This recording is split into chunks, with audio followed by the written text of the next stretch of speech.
Alam kong hindi ka interesado sa buhay ko, pero panoorin mo kung ano nangyari sa araw ko. Charis!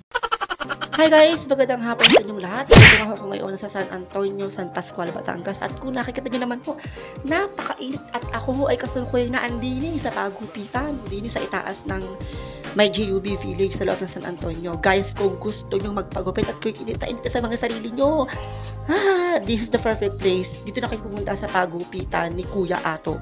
Hanapin nyo lang si Kuya Ato dito sa San Antonio, San Pascual, Batangas sa taas ng GUV. Mag-tricycle lang kayo, 35 pesos lang papunta dito.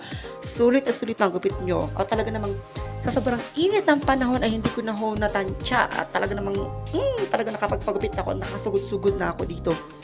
So by the way guys, ako ay mag-voice over muna at hindi ko nga ho kayang mag-vlog nang nakaharap sa camera. Ano daw? Mag-voice over muna ako dahil ako ho ay ginugupitan nga. Ay alam nyo naman ho, baka mamaya ay kung anong kalabasan ng ating gupit, ay talaga kung nakakita nyo naman ho, ang aking buhok ay napakanipis na. Ay hindi ko ho alam kung ano bagang aking igugupit. So ngayon ho baga ay hindi ko alam kung ano bagang patutunguhan ng vlog na ito. Kaya habang ako nagpapagupit, ay magkukwento muna sa inyo. So, ayun nga ho, guys. Ako nga ho, galing Tingloy pa. Mula pa ako ng Tingloy at bumiyahe ako dito tawid isla sa San Antonio para lang makapagpagupit. Charis. Hindi ako ho inaiinit sa bahay. Kaya wala akong makakwentuhan sa bahay. Kaya nag-decide muna ako na dito muna ako pumunta ng San Pascual at gawa na may mga parcel din po kung darating para sa 30 at kami binong kasiyahan. Hindi akin ba i-claim din sa Batangas. Ngayon, sa sobrang kainipan ko, ay na nga, sabi nga ho nila ay marami nga daw ho ditong nag-grinder dito sa dito sa pagupitan na to ni Kuya Ato. Kaya nag-try akong pumunta rito. At para sa kalaman ng lahat, nako-curious kayo kung ano yung grinder. Yun ho, isang gay dating app kung saan nandun yung mga bisexual, top, bottom. Yun yung grinder na kung saan kung kayo inip na gusto nyo may maka-meet up, ay pumunta lang ho kayo dun sa application na yun at i-click ninyo. Meron ho dun mga 1 foot away, basta yung mga 1 foot away, pag 1 foot away napakalapit lang. So eto na nga ho, itinry ko na ito si Grindr at may nag-recommend nga ho sa akin. Syempre, para may maka-meet up tayo na mga bago-bago, ganyan, usus. Talaga lang ha, para may maka-meet up talaga ha. So ayun nga, nag-try ako. And then nagulat ako, may 1 foot away. So nagulat ako, message ko siya, sabi ko sa kanya, hello. Sabi niya, hi. Sabi ko, malapit ka lang. Sabi niya, oo. Tapos, ayun nga, sinabi niya kung nasan siyang location. And then, sinabi ko na kung nasan ako. Sabi ko, andin ako kakao sa pagupitan. Malayo-layo pa. To make the story short, malayo-layo pa lang siya, nakikita ko na siya. Diyos ko, guys. Hindi naman sa pag-aano, talaga napaka-tsaka. Napaka-tsaka niya. So, ang ginawa ko, binalak ko na lang. Hindi ko na tinuloy. Napaka-tsaka. Joke lang. Hindi nga ho, at ayun nga, habang ako nagpapagupit, talagang sobrang init dito sa Batangas. Samantala nung ako'y umalis kanina, napakalakas ng food. Tapos guys, may isa pa. Ayan, may nag-message sa akin. Siya daw ay 27 years old. Sa Grindr pa din po ito. Siya daw ay 27 years old. Tapos nung chinek ko ang profile niya sa Grindr, parang, kasi minsan, gumagamit sila ng mga dummy account o yung mga fake na picture na hindi naman sila. Yung mga anong picture ba, yung mga, bang tawag dito? Yung hindi ka nalang picture ang ginagamit sa Grindr para lang maitago yung kanilang mga pagkatao at kung anik-anik pa. He's 27 years old daw siya. Chinik ko naman yung kanyang profile. Mukha naman nga siyang 27. Pero halatang poster yung picture. Halatang dami yung picture na ginamit niya. Besh, pagtingin ko ng personal, pakatanda na. After 27, urong ulit ako, besh. Talagang hindi ko kinaya yung mga eksena. Oo, talagang, Diyos ko, may scam tayo. Kung gusto nyo guys, itry ang Grindr, masaya yun.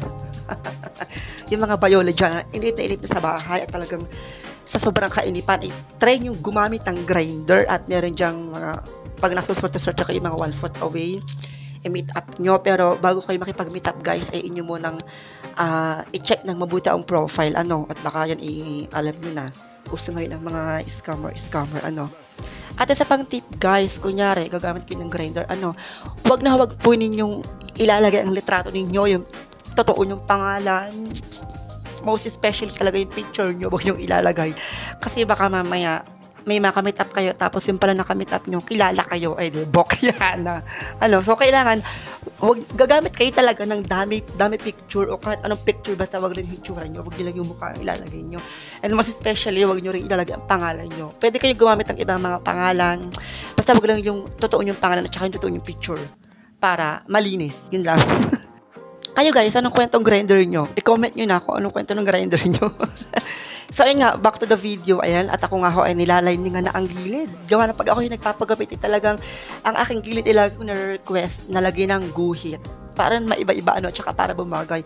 Kasi naman guys, kahit gaano kanipis ang aking buhok, dito pa rin talaga ako nagpapagupit, gawa na nakukuha niya ang gupit na gusto ko compare sa iba na hindi ko talaga kayang ipahawak sa iba yung buhok ko, kaya kahit malayo pumupunta ako rito sa San Antonio para lang magpagupit at ma-achieve yung gupit na gusto ko, kasi siya lang po talaga yung nakakakuha ng tamang gupit para sa akin. Kasi sa totoo lang, yung ulo ko napakanipis ng buhok, napakahirap akmaan ng gupit at napakahirap bagay ng gupit. Oo, kaya laging dito ako pumupunta. Kaya guys, kung gusto nyo na magpaayos ng buhok nyo, kung kayo bagay nababalasan sa sarili nyo, just come and visit here. Hanapin nyo lang si Kuya Ato dito sa San Antonio, San Pascual, Batangas. Dalawa lang kasi ito yung pagupitan. Hanapin nyo lang siya and then you've got it guys. Sulit na sulit ang ibabayad nyo for only 80 pesos.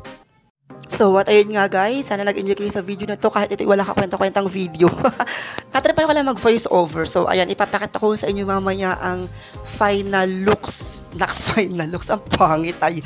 Final looks talaga, akala mo naman kagandahan ka girl. Tsari, so ayun na nga po ang final look niyan. O, diba? Maganda sa likod. Para sa akin, okay lang yung lining niya, which is gustong gusto ko yung lining sa gilid niya. So, kaya kayo guys, kung gusto niyo magpagupit, pumunta lang kayo dito or i-message nyo lang ako dito sa aking YouTube channel at i-assist ko po kayo. Yun lang guys. Bye-bye!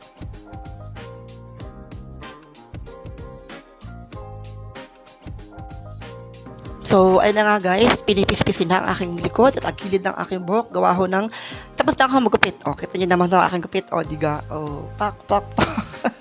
Kaya kayo guys, kung gusto nyo magpaayos ang buhok nyo, manipis man yun o hindi, pumunta lang po kayo dito sa San Antonio, San Pascual, Batangas, at hanapin nyo lang po si Kuya Ato. At i-assist ko kayo.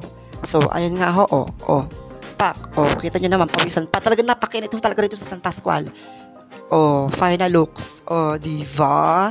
Kaya mo yarn? Nga pala guys, nakalimutan ko sabihin sa inyo na ito nga palang kanyang pagupitan ay located dito sa Santo Niño, San Pascual, Batangas. Dito po sa San Antonio. At ang kanyang pangalan dito, wala siyang pangalan, pero yung kanyang landmark ay Centro Street. Pag may nakita ko kayong Centro Street, ipapakita ko sa inyo. Pag may nakita ko kayo ritong Centro Street ay dito na ho iyon, na parang disobre yung labas ng kanyang shop. Yan. Yung disobre ang design, yung may blue, may red. Ipapakita ko sa inyo guys. Wait lang po, ako nagpipicture-picture pa.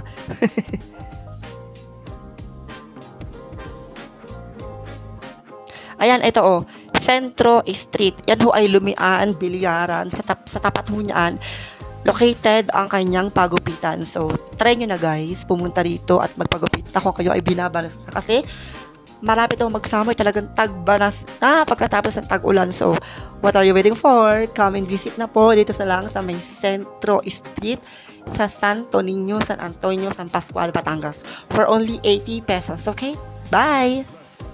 Ayan guys, saan din na aking sundo. Ayan, nakasakay na sa hindi pala. So, ayun guys, yung tindahan niya. Ayan, may sobre-sobre. Ayan. Pag may nakita kayong ganyan, ayun, hanapin nyo lang si Kuya Ato. Siya ang pinaka-mahusay manggupit. So, ayun guys, babay na po. At ako ay paalis na at nararamdaman ko na paparating na ang aking sundo. Ayan, palakita nyo ho, nandyan na ang multi-cab. Charis. Ayan, yun yung, anong tawag dyan, e-bike. Ayan, sila ang susundo sa akin papunta sa baba ng GUV. Kasi nga po, ito nga po ay located sa taas ng GUV. So, ayan. Ayan, sa may Centro Street, guys. Alright, bye-bye! Bye-bye! Busy-busy kayo hindi na makakausap. Busy-busy, ham. Hindi ko na kayo usap.